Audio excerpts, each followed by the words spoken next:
Bucs wide receiver Chris Godwin suffered a likely season-ending left lower extremity injury on this play, and in this video we're going to try and slow down the really only replay that we have to try and take a look at what exactly happened on this serious injury. Welcome back, everybody. I'm Dr. Brian Sutterer, and the goal in this channel is to help teach you more about the medical side of the sports world. Very unfortunate situation here for Chris Godwin. I would fully expect this to likely end up being season-ending just based on what we saw with the air cast being applied to that lower leg. My ultimate concern here is probably more so for an ankle fracture dislocation as opposed to a true tibia fracture like what we saw with Aiden Hutchinson. Essentially, you can think of this mechanism as the extreme case of a high ankle sprain. Of course, the injury here is to Godwin's left lower leg, and as he comes forward here, this is going to be Godwin's left foot. So keep an eye on that position of the foot, and then as the Ravens player comes through, we still see Godwin's left foot right down there, but then the Ravens player falls into his ankle. And so right in this position, you see the ankles being brought up a little bit into dorsiflexion, but then we get this load from the outside of the ankle, forcing Godwin's ankle to go into this extreme everted position, so the opposite of an inversion ankle sprain, combined with that external rotation and basically just get caught up underneath him. In this position here, we can see how Godwin's knee is pointed forward in this direction, but look how externally rotated and kind of pointed outward his left foot is relative to that tibia or the shin bone, to the point where then when the Ravens player kind of brings his weight off, there we see that foot and the ankle rotate back around to a more neutral position. So that's going to be a neutral position. You can see the Nike swoosh symbol there. And if we back it up, that's that external rotation.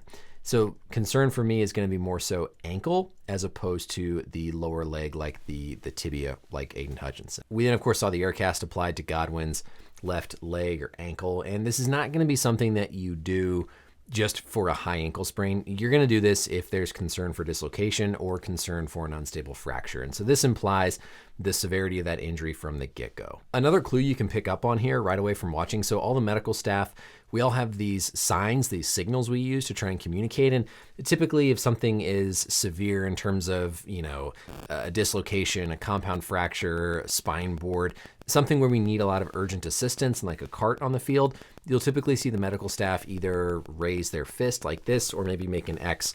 And you can see here this medical staff member for the Buccaneers raises up that right arm right away, making a fist. So you know right from the start, probably Godwin saying it broke, it popped out, it's something like that. We knew this was going to be severe just because of that signal that the athletic training staff gave. Looking at our biodigital anatomy tool straight on of an ankle, that force of that Ravens player is going to be coming in from the outside, pushing inward. And then that eversion position of the ankle is going to be with the ankle rotated this way. So that's going to do a couple of things. The combination of the external rotation with that eversion is going to cause that talus, which is the main bone within the ankle joint, to want to rotate to the outside. And as it does that, it's going to push apart the fibula, this outer portion of the ankle, and the tibia. That's what's going to ultimately lead to the mechanism of a high ankle sprain. But if the forces are high enough where you get enough rotation, enough energy through there, not only are you going to tear these ligaments, but you can also cause a fracture. These bumps are called the malleoli, and so we have a lateral malleolus, which is the bump you can feel out here on the outside of your ankle, and then the medial malleolus is right here. I would suspect something like maybe a bimalleolar ankle fracture, which would imply that both this part of the bone and this part of the bone are fractured, and then the joint is unstable or partially dislocated, just again based on the severity of putting an air cast on the field, as opposed to, like we said, something with Aiden Hutchinson, which is going to be a fracture higher up, more in like this part of the tibial shaft. I think with Godwin, probably dealing with more the ankle.